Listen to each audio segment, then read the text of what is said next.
खा ले भी आई री भाई बहू आई मम्मी वो क्या कहते हैं कचू ना ले भी आई। तू कहाँ से फूली सी बैठ गया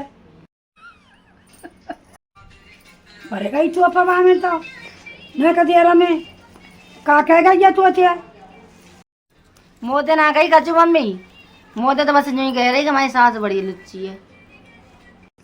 अति लुच्ची गया ऐसे रहा कहते दरवाजे में ना ठाड़ी होंगे बहू है मेरी सास तो आराम नहीं तो तुम तो मैंने जानना है तो ना कहीं बस घर में रहते हैं हम तो। अरे हम तो ना सीखे भी ऐसे कहते हैं तो हम थोड़ी ना सीखे जाएंगे। हमारी तो दो कई फिर सही है और अंते तो हमने रोकत ना कहूँ पर जावे आवे में खूब ला ला के दे दे सर सौदा। मम्मी तो बढ़िया है वैसे हमारी जीजी जैसे हम तो कचू ना कहे तो बहुत अच्छी है क्या बात मानते तो होगी तो भी नहीं की सास होंगी हम कल की बात में ना। हमारी वीडियो अच्छी लगी हो तो सब्सक्राइब करो लाइक करो सब्सक्राइब करो।